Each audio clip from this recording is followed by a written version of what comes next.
साथियों, जय भीम, जय पेरियार। मैं सतीश बौद्ध आप सभी का फिर से इस्तकबाल करता हूँ। साथियों, एक बार क्या हुआ कि एक व्यक्ति एक ऐसे रास्ते से गुजर के जा रहा था जिस रास्ते पर एक कैंप पड़ता था। उस कैंप में हाथियों की ट्रेनिंग हुआ करती थी। अब वो जब गुजर के जा रहा था तो उसने देखा कि हाथी को एक बड़ी ही मामूली साधारण सी रस्सी से बांधा गया है और रस्सी के दूसरे सिरे को एक बड़े साधारण से खूंटे से बांध दिया गया।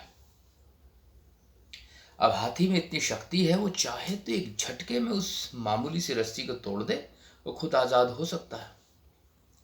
लेकिन वो काफी लंबे समय तक देखता रहा कि ये क्या हो रहा है। हाथी रस्सी को तोड़ ही नहीं पा रहा है। हाथी बड़ा ही शांत खड़ा हुआ है और प्रयास नहीं कर रहा। उसके मन में जो है जिज्ञासा पैदा हुई कि ऐसा क्यों हो रहा है। उसे जानने का प्रयास करता हूँ। उसे जानने के लिए वहाँ जो ट्रेनर था वो ट्रेनर से मिलने गया। ट्रेनर से पूछा कि भाई साहब, ये जो हाथी है ये इस बड़ी ही मामूली साधारण सी रस्सी से बंधा हुआ है, चाहे तो एक झटके में तोड़ सकता है, लेकिन ये ऐसा कर नहीं रहा है। कारण बताइए, ऐसा क्यों हो रहा है। तो ट्रेनर ने बताया कि देखिए, जब ये हाथी छोटा था तो हमने इसी साधारण सी रस्सी से इसको बांधा था। उस समय इसने प्रयास तो किए थे, लेकिन उस समय इसकी शारीरिक क्षमताएं इस रस्सी के मुकाबले कम थी, इसलिए वो तोड़ नहीं पाया। और लंबे समय तक उसे हमने ऐसे ही बांध के रखा। धीरे धीरे उसे विश्वास हो गया कि मैं इस रस्सी को तोड़ नहीं सकता हूं। और आज भले ही इसके अंदर शक्ति आ गई है, भले ही शरीर बड़ा हो गया है, लेकिन फिर भी ये आज इस रस्सी को तोड़ नहीं सकता, क्योंकि आज रस्सी इसके पैर में नहीं बंधी हुई है, आज रस्सी इसके दिमाग में बंधी हुई है।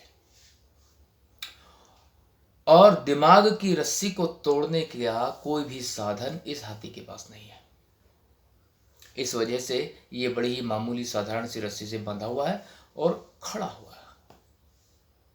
तो साथियों, जिस तरह की रस्सी से ये हाथी बंधा हुआ है और उसे तोड़ नहीं पा रहा है, उसी तरह की मानसिक अंधविश्वासों, कर्मकांडों और पाखंडों की रस्सियों से हमारा पूरा समाज बंधा हुआ है। और वो चाहकर भी उन पाखंड, अंधविश्वासों, कुरीतियों की रस्सी से बंधा हुआ है और उससे छुटकारा नहीं पा रहा है, क्योंकि लंबे समय से वो इन्हीं रस्सियों से बंधा हुआ है। जैसे ही हमारे परिवार में कोई बच्चा पैदा होता है, उस बच्चे को पैदा होने से लेकर के बड़े होने तक उन्हीं रीति रिवाज और संस्कारों के तहत पाला जाता है, पोसा जाता है। उसे हर पल ये एहसास कराया जाता है कि तुम एक निर्धारित विचारधारा को मानने वाले लोग हो, तुम एक निर्धारित परंपराओं, रूढ़िवादियों में पलने वाले लोग हो और तुम एक निर्धारित धर्म का हिस्सा हो। परिणाम ये होता है, बड़े होते होते हमारे समाज के जो बच्चे होते हैं वो स्वयं को एक निर्धारित जाति का महसूस करने लगते हैं और एक निर्धारित धर्म का हिस्सा महसूस करने लगते हैं और निर्धारित कर्म कांड और परंपराओं, कुरीतियों और रूढ़िवादिताओं के पोषक बन जाते हैं। साथियों, ये बड़ा गंभीर विषय है और मैं आपसे निवेदन करता हूं कि हमारे समाज के जो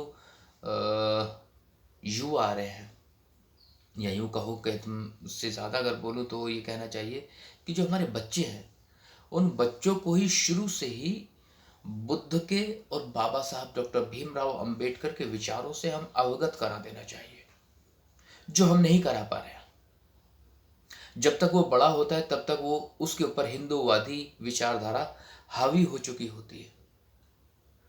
वो खुद को हिंदू मानने लगता है, वो खुद को एक निर्धारित जाति से महसूस करने लगता है, वो खुद को निर्धारित कर्मकांडी स्वीकार कर चुका होता है। और ये जो सरकारें आती हैं, सरकारें सारी मनुवादी सरकारें हैं। आपको जानकर हैरानी नहीं होनी चाहिए कि पुस्तकों में पढ़ाई जाने वाली सारी हिंदूवादी किस्से और कहानियां हैं।